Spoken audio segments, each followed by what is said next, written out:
బాలినేని శ్రీనివాసరెడ్డి ఇంకా జనసేన పార్టీలో చేరనే లేదు. అప్పుడే ఆయనకు తన రాజకీయ ప్రత్యర్థి అయిన ఒంగోలు ఎమ్మెల్యే దామచర్ల జనార్దన్ ఘాటు వార్నింగ్ ఇచ్చారు. వైసీపీకి రాజీనామా చేసి ఈ నెల 26న జనసేనలో చేరేందుకు రంగం సిద్ధం చేసుకుంటున్న మాజీ మంత్రి బాలినేని శ్రీనివాసరెడ్డిపై దామచర్ల జనార్దన్ సంచలన వ్యాఖ్యలు చేశారు. ఒంగోలులో ఆదివారం నిర్వహించిన పార్టీ సమావేశంలో దామచర్ల మాట్లాడుతూ పార్టీ మారడంపై బాలినేనిపై విరుచుకుపడ్డారు. అవినీతి కుంభకోణాల నుంచి ఆయన్ను పవన్ కళ్యాణ్ రక్షిస్తాడేమో చూస్తా అంటూ నేరుగానే వేదికపై నుండి హెచ్చరికలు జారీ చేశారు. వైసీపీ ప్రభుత్వంలో 5 సంవత్సరాలు పోరాటం చేశాం. ఒంగోలులో టీడీపీ శ్రేణులపై బాలినేని శ్రీనివాసరెడ్డి అక్రమ కేసులు పెట్టించారు.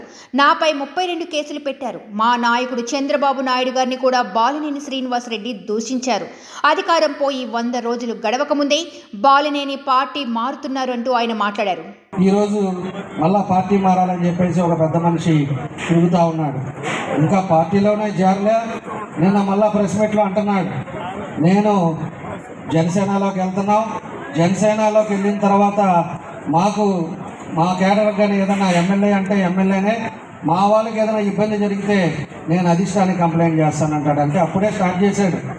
అంటే జిల్లాని గెలికి వైఎస్ఆర్ పార్టీలో జిల్లాని సర్వనాశనం చేశాడు. ఈ పెద్ద మనిషి ఒకసారి అన్నాడు, తెలుగుదేశం పార్టీ అనేదే లేకుండా చేస్తా జిల్లాలో అన్న పెద్ద మనిషి ఈరోజు ఆ వైఎస్ఆర్ పార్టీని కూడా వదిలేసి ఈరోజు ఆయన దిక్కు దివానా లేకుండా ఈరోజు జనసేన పార్టీలో ఆయన మోపుడు కనుక్కోవటానికి ఈరోజు వైఎస్ఆర్ పార్టీలో చేరుతూ ఉన్నాడు.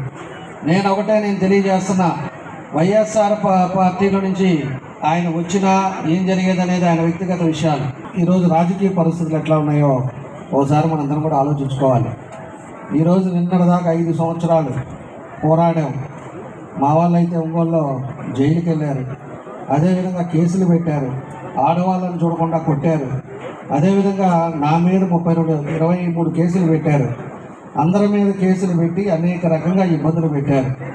చంద్రబాబు నాయుడు గారి గురించి మాట్లాడారు, పవన్ కళ్యాణ్ గురించి మాట్లాడారు, అందరి గురించి మాట్లాడి ఈరోజు 100 రోజులు అవుతుందో లేదో తెలియదు, కానీ 100 రోజులకే మళ్ళా పార్టీ మారదాం, మళ్ళా మన మీద ఏం కేసులు వస్తాయి, లేకపోతే మళ్ళా మనం ఇంటికి లేదు ఎట్లా అని ఇలాంటి రాజకీయ నాయకులు, ఇలాంటి రాజకీయ వ్యవస్థ ఈరోజు మన రాష్ట్రంలోనే రావటం చాలా దురదృష్టకరం.